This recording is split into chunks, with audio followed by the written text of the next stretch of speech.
Hey, what's up guys, Soldier Knows Best here. In this video, I'm about to give you a tour of the Windows 8 consumer preview. Now, I made a video when they first released Windows 8, kind of just the beta really to the public. It wasn't really all that smooth. It was cool, but this version is a lot more polished. Anybody can download it, and I'll tell you how to download this at the end of this video. But I'm gonna give you a quick little tour of some of the new features and new things in this new Windows 8 consumer preview. So right now, we're at the lock screen. I'm going to slide up and log in, and I am running this on my Mac via a virtual machine using VMware Fusion. So it's very easy to do that. If you have VMware Fusion, you probably already know how to do it. Anyway, I will tell you that this version does run, again, a lot faster, a lot smoother than the previous version that they released.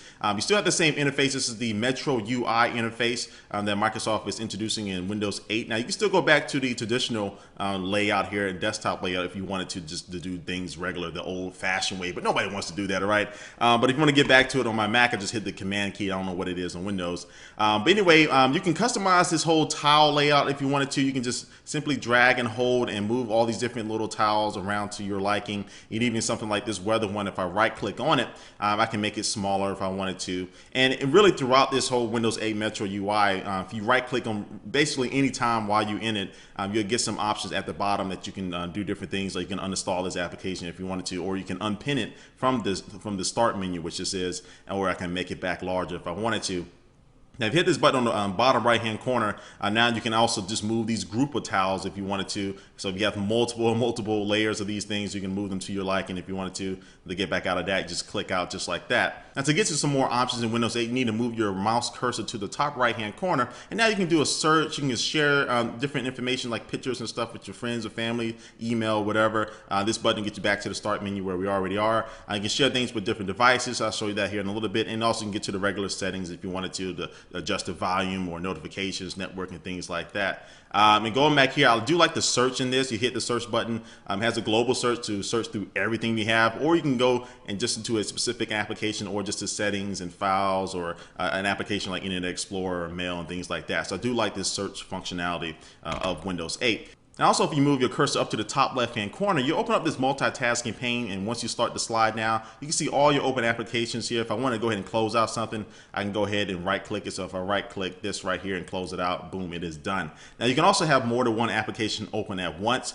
So say I want to have, I'm going into Photos here, and then say I want to have the Xbox application open up as well. I can simply, if I can get it, simply drag it over here with my mouse cursor. I can put it on the left-hand side, or I can put it on the right-hand side. Either one really doesn't matter. And you can put it back right there just like that. And you can move this little slider here to kind of adjust it to your liking to see how much that you want this application to take up on the screen. If I just want to go straight into the application, I can just slide all the way over to the left, and boom, there I am. And since we are in this Xbox section, let me go ahead and show you this real quick.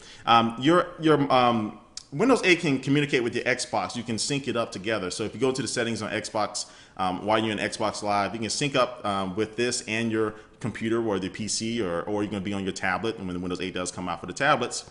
And now you can do different controls. So now I can actually open up the Xbox controls, and I can move things on my screen. So I should be showing you here my Xbox Live screen, or the dashboard, or whatever it's called now. And so I can slide through it here just like that using this. I can hit the A button if I want to go into an application. And I'm just sliding. Hopefully it's working, or I'm going to look really stupid. And I hit the A button if I want to go into something here. So I think this is really going to be great when you do get a tablet, and you'll be able to have the tablet right there with you while you're sitting on the couch playing around with the Xbox. But also, too, you can launch a game from this as well. So I want to go to Halo Reach, and I want to go ahead and start playing it, and I have the disc in my box, or if it's going to be downloaded on my Xbox, I go ahead and play on Xbox. And now it will go ahead and start loading that game up on my Xbox 360. So I think this is pretty cool, and this is kind of see the direction where Microsoft is going with Xbox Live and integrating that into Windows. All right, now back at the home screen, I'm going to show you the Photos application. Now, this does have the live tile format going on here, so the photos are automatically rotating. Now, if you don't want that to happen, you can hit the right click, and then you can also turn that tile off. But I actually like that going through, so I'm going to turn it back on. So anyway, I'm going to the Photos application. So you have your regular pictures that are in your library on your computer, but also too, you have SkyDrive, which is kind of like iCloud for Apple, even though Microsoft has been doing this for a while, where you can sync up your photos and documents and stuff like that, and have it synced across all your computers and things like that you're logged into. So I'll go through here, my SkyDrive folder here. These are my pictures right here, and I can slide through them. And this, I mean, again, Windows 8 is really built for touch interface, I think, this Metro UI, but I'm just using my mouse. If I go and click on one, I can scroll through them here. me with some other beauty YouTubers there at a conference, and I mean, just very random. At the Royal Rumble, yes, I did go to the Royal Rumble. But anyway, this is the pictures application there, and it works pretty smoothly. I do like it. Internet Explorer is Internet Explorer. Don't really think you want. Well, I'll go ahead and open it up for you guys. Internet Explorer is basically, yeah. This Internet Explorer taking a long time to load up. I gave you a chance. I'm not messing with you no more. What else am I going to show you? There's I have the calendar application. I'm just going to open this up real quick here. That's nothing special. Then I'll show you the people application where you can sync up your, I'm not going to show you this, but you can sync up your contacts and your Facebooks and things like that and interact with your people if you wanted to. SkyDrive I already talked about. The music application, which I do have, I think I have a song playing right now or wanting to play. No, I guess not. But anyway, the music application where you're going to browse through different songs that you have on your, either on your computer or if you're going to go through, look through different artists and discover things. So Carrie Underwood, I never listened to any of her songs, but I'm going to load her up here and kind of see what type of interface you get here with this. All right, so I can go ahead and scroll through here and look at all her previous albums. Click on this one. If I want to go ahead and preview it, I can go ahead and hit play preview, and it'll go ahead and start loading up that song. Or if I'm going to go ahead and buy it, I can go ahead and buy it just from there. All right, I'm going to show you some games here. Cut the Rope is one of the games that are in the App Store here, which I will show you here. But I'll go ahead and go. Oh, got my volume up too loud. Go ahead and hit play here. I'm going to show you how Cut the Rope works. And go, baby, go. There we go. Cut the rope. One more level. I got one more in me. Oh, gosh darn it, Mark, too soon. All right, let me get out of that before I embarrass myself anymore. So speaking of the games and stuff like that, let me go into the store here. I think that's what they call it. I said App Store in the beginning, but I guess it would just be calling it store. Here they have a decent amount of just applications to show you how everything works. So again, they have this Metro UI layout, the same layout that you'll find on the Xbox dashboard. And if I want to go ahead and download the application, I'm going to click on that. And this is USA Today application. I'm going to browse through the different photos. I think you can click on them, I guess not. I go ahead and install there, and it'll go ahead and install it, and you see what happened there at the top. It'll go ahead and give me a notification that it is installing. And once it is done installing, boom, there it is. I get a pop-up notification. I go ahead and click on that, and it'll go ahead and launch that application. So now I go ahead and start browsing. You see, everything just works very fast. Yes, you can use my location. Everything works very fast, very seamless here. And I do like the way the applications do look on this so far. So anyway, guys, I think this is about it.